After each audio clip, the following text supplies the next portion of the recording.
Bihar NDA में बन गई सीटों पर बात। 101 प्लस 100 प्लस 26 प्लस 7 प्लस 6, ये रहा सीट शेयरिंग का फॉर्मूला। बिहार में हारी हुई 35 सीटों को हासिल करने पर भी बीजेपी पूरा जोर लगाएगी। बैठक में इसकी रणनीति पर भी चर्चा चल रही है। बिहार चुनाव में एक महीने से भी कम समय बचा है, लेकिन अब तक एनडीए में सीट शेयरिंग पर बात नहीं बन सकी। सीटें फाइनल करने के लिए ही शनिवार को बिहार एनडीए के सभी नेता दिल्ली में जेपी नड्डा के घर पर जुटे हैं। नड्डा के आवास पर बिहार बीजेपी कोर कमेटी की बैठक चल रही है। इस बैठक में अमित शाह, विनोद तावड़े, धर्मेंद्र प्रधान, सम्राट चौधरी, दिलीप जायसवाल, नितिन नवीन, नित्यानंद राय समेत दूसरे तमाम बड़े नेता मौजूद हैं। सूत्रों के हवाले से पता चला है कि 90 से 100 सीटों पर चर्चा चल रही है। वहीं सीटों का संभावित फॉर्मूला भी सामने आ गया है।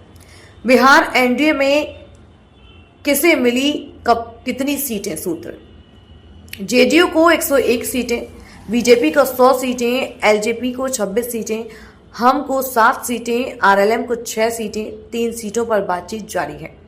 बीजेपी बिहार में 100 सीटों पर लड़ेगी चुनाव। सूत्र: पिछले लंबे समय से एनडीए में सीटों को लेकर बातचीत चल रही है। कभी चिराग तो कभी मांझी नहीं मान रहे। अब माना जा रहा है कि सभी दलों के बीच लगभग सहमति बन गई है। जल्द ही इसका ऐलान भी कर दिया जाएगा।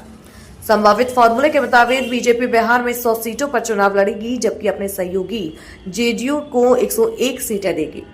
कुछ सीटों पर घटक दलों के साथ तालमेल पर भी बातचीत चल रही है। बिहार में हारी हुई 35 सीटों को हासिल करने पर भी बीजेपी पूरा जोर लगाई। बैठक में इसकी रणनीति पर भी नेता चर्चा कर रहे हैं।